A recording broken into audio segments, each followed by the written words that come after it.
Heart pulsing, Kanvar pushed his way through the cloth door of the herbal shop out onto Daro's busy street.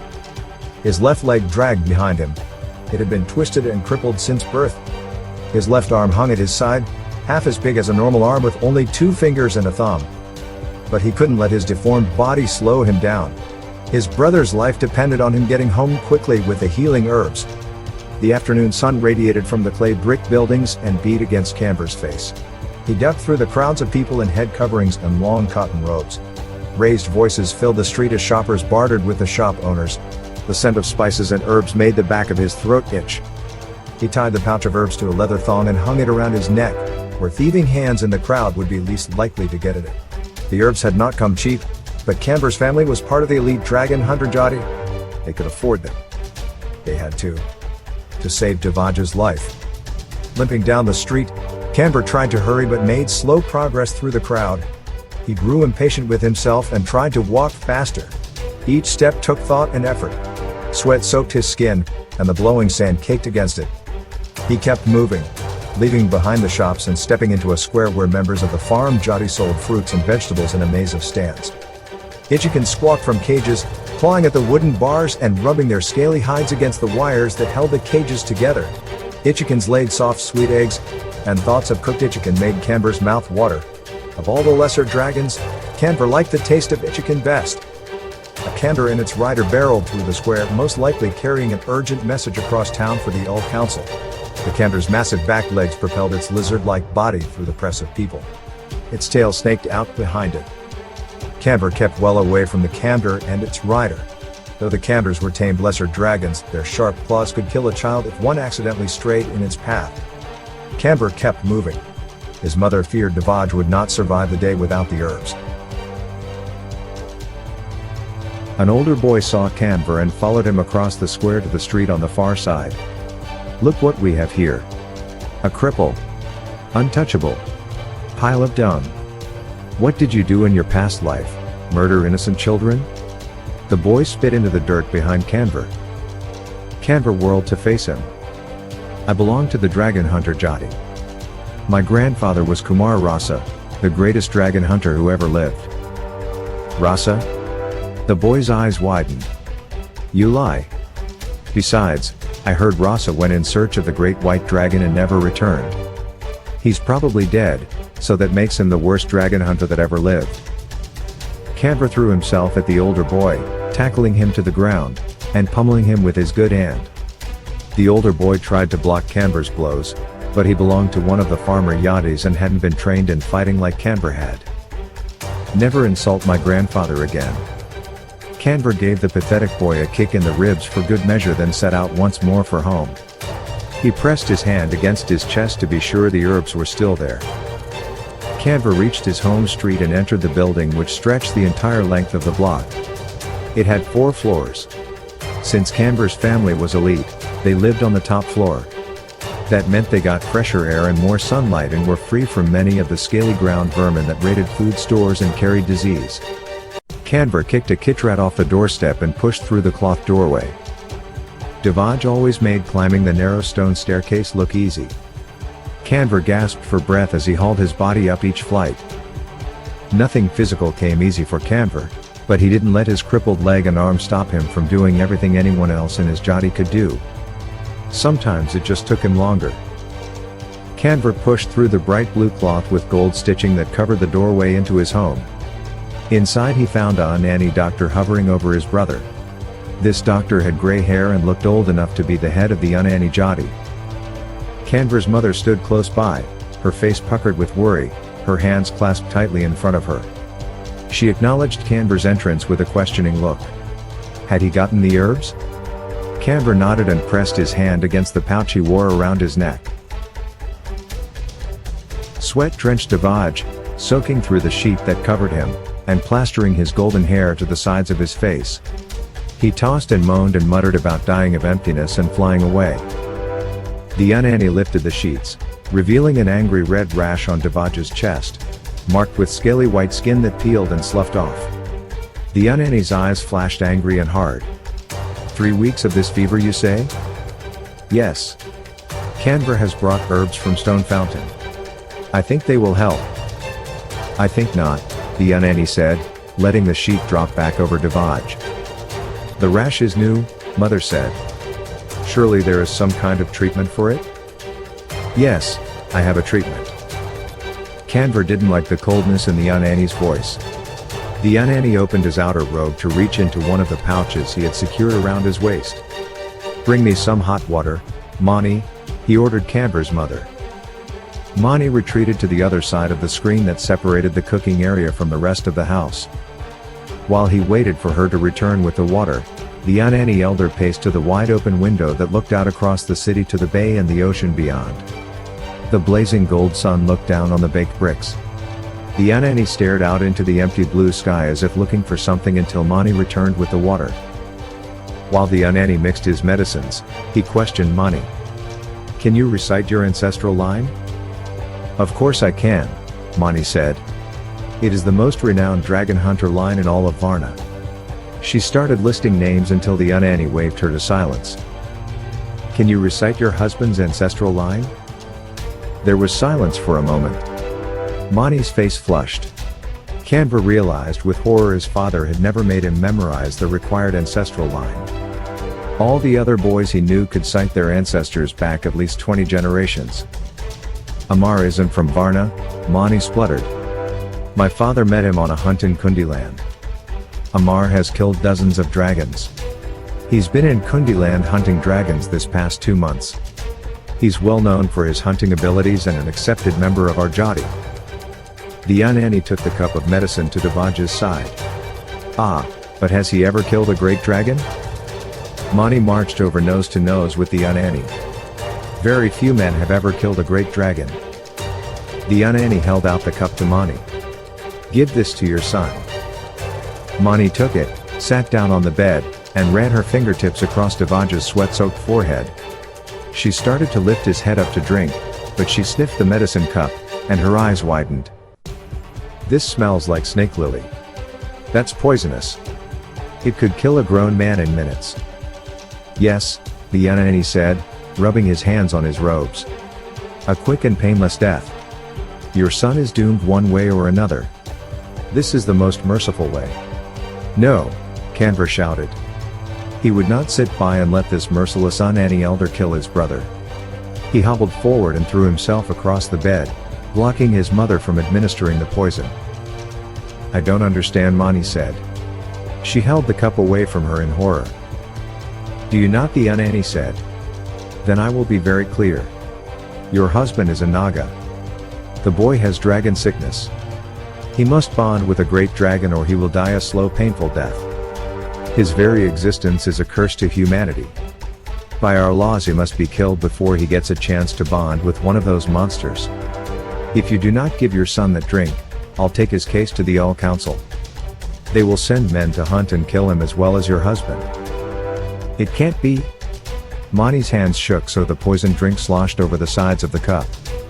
My husband is a dragon hunter, not one of the Dragonbound, not a Naga. Suit yourself, the Unani said. He straightened his robes and headed for the door.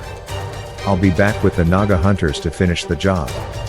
If you have a singing stone, I suggest you get it ready to use against your husband when he returns. He is a Naga. He has controlled your mind and forced you to love him so he can breed more of his evil kind. The Unani pushed his way past the door cover. Kanvar eased himself off of his brother. Devaj moaned and blinked up at Kanvar. So empty, he cried. So alone. No, Kanvar said, gripping Devaj's hand. You aren't alone. Mother and I are here with you. Kanvar looked up at his mother. What are we to do? The Unani must be wrong. Mani set the cup down on the dragonhide covered table beside the bed and went to a locked chest she kept in the corner. It was grandfather's chest. Kanvar had been allowed to look inside once or twice. It held grandfather Ross's dragon armor, his spear, sword and crossbow. And grandfather's singing stone. All his tools for hunting dragons? Your father's ship is back from Kundiland. It came into port a few minutes before you arrived. He could be home at any time. Mani lifted grandfather's heavy crossbow out of the chest. Rasa was a big man and had designed and built the double-firing crossbow himself. Straining, Mani cranked the handle to cock the bow. One string first, and then the other. She fitted 2 of the steel bolts into the grooves. The crossbow bolts were sharp and strong and could pierce dragon scales. Kanvar had spent many a pleasant afternoon practicing with the smaller crossbow his father had bought for him. But that was only a toy compared to grandfather Rasa's bow. Now Kanvar tensed as he watched his mother ready the crossbow. He couldn't understand why she would need it. If father had returned, he could recite his family lines and prove that he was not a Naga. The All Council's men would leave Devaj alone. Footsteps sounded on the stairs, and a deep voice called out. "Mani, I'm back. You won't believe the hunt we had." Mani winced and moved the crossbow behind her back while she reached into the chest and grabbed a little iron box that housed grandfather's singing stone. Kanvar's father pushed his way past the curtain into the room. "Father." Kanvar limped over and wrapped his arms around his father. "Greetings, little one," father said, returning the embrace and then peeling himself free of Kanvar. He caught a look at Kanvar's frightened face. "Are you crying, boy?" Kanvar wiped the moisture from his eyes and backed away. Mani remained across the room where she stood stiff-backed in front of Rasa's chest. "Amar, thank goodness you're home. Devaj has a fever. The Unani thinks he's going to die." "A fever?" Amar's face lit with a bright smile. "Devaj? Are you sure?" He strode across the room to the bed where Devaj lay pale and sweat-soaked. "Why are you smiling?" Mani's voice shook. "I just told you our son is dying." "No. Not dying." He stroked the hair back from Devaj's face. Without a sound, Mani moved the crossbow out from behind her back. Amar whirled to face her. "You read my mind," Mani said, flipping open the little iron box with her left hand. "Deceiver. You are a Naga." She aimed the crossbow at father's chest. Kanvar cried out in alarm. It seemed insanity had dug its sharp talons into his world. "Now Mani, put the bow away," father said. "You don't need it. I'm your husband. I love you, and you love me. Don't try to use your mind control on me." Mani grabbed the singing stone from the box and let the box clatter to the floor. She held up the glowing blue stone. A painful rush of singing voices filled Kanvar's mind. Amar reeled against the bed, and Devaj cried out in pain. Mani took aim and fired a crossbow bolt at Amar's chest. The weight of the bow and her shaking hands let the bolt go astray, and it sliced across Amar's right shoulder and buried itself in the wall behind the bed. Amar turned with the momentum of the shot and grabbed up Devaj from the bed. He raced for the open window. "Kanvar, run!" Kanvar thought he heard his father's voice in his mind, like a faint echo behind the painful cut of the singing stone voices. Mani's second bolt hit Amar in the back just as he reached the window. The bolt slammed him out the window. Carrying Devaj, he fell. A blinding flash of gold light brightened the sky beyond the window, and Kanvar heard the beat of heavy wings on the wind. "Unbelievable, a great gold," Mani swore. Kanvar stood frozen, staring in disbelief at the sky outside the window. His blood throbbed in his veins while his mind tried to process what he'd just seen, or hadn't seen. Grandfather Rasa had told him the great gold dragons were nearly invisible in direct sunlight. Their golden scales wrapped the sunlight around their bodies, hiding them unless they moved. A trained dragon hunter would recognize the shimmering flash of gold from the dragon in flight, though other folk wouldn't. Kanvar had seen the flash, and a surge of wonder went through him. The sheer amazement at seeing the dragon vanished quickly to the thought that his father had fallen out the window, shot twice with bolts that could kill a lesser dragon with one shot. Shot by his own wife. Why? Because he was a Naga. A human bound by blood to a dragon, the great gold most likely. The Nagas were human traders who joined the dragons and used their power to fight against other humans. They had the power to talk to the dragons telepathically. The power to read human minds. The power to control human thought and actions and manipulate human emotions. Kanvar had grown up hating the Nagas above all else.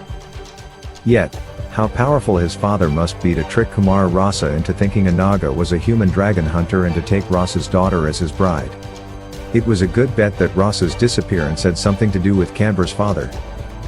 Kanvar was old enough to realize his grandfather wouldn't have gone after the Great White without all his gear. He'd questioned his mother about that before, but she hadn't been able to give Kanvar a reason. Until now. His mother stood at the window, the empty crossbow in one hand and the singing stone in the other. She turned away from the empty air, and her eyes fell on Kanvar. Kanvar? She held up the stone and crossed the room toward him. With each of her swift steps the rush of song in Kanvar's head intensified. He cried out and pressed his hands to his ears, but it did nothing to stop the music. You too? His mother said. I should have known. Deformed as you are. Dragon blood runs in your veins?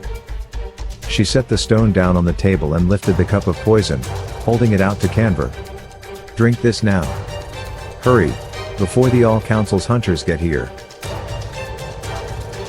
Kanvar sucked in a pained breath.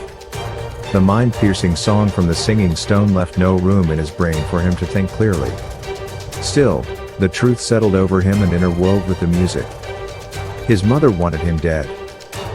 Kanvar, now. Drink it. How could she? His own mother who had loved and cared for him all his life. Who had been so proud of Devaj's fighting skills. Who had hung on his father's arm and looked at Amar with adoration. In only a few moments she'd turned against them all. I don't want to die, Kanvar thought. But he knew he should die. By all laws and all sense of right, he knew he must die. Better that, than become a Naga. Better that, than betray his own people. With a shaking hand he reached out and took the cup from his mother.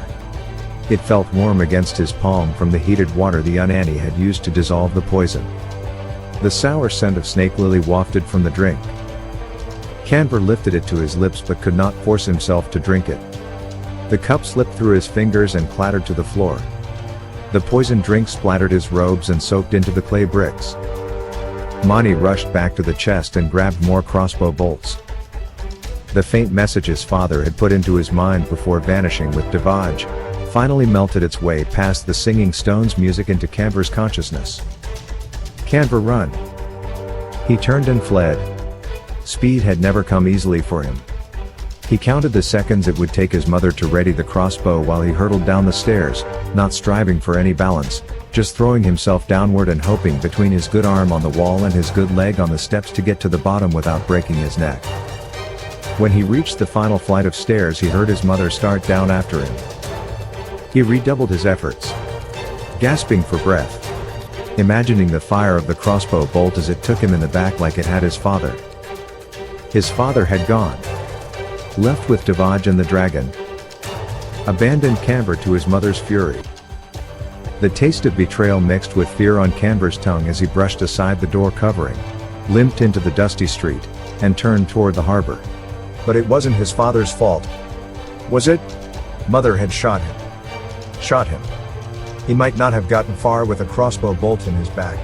He could have died in flight with the gold dragon. Then the dragon would have died too. And Devaj would have fallen. Dead. They were likely all three dead. His father had pulled Mani's attention away from Kanvar and told him to run.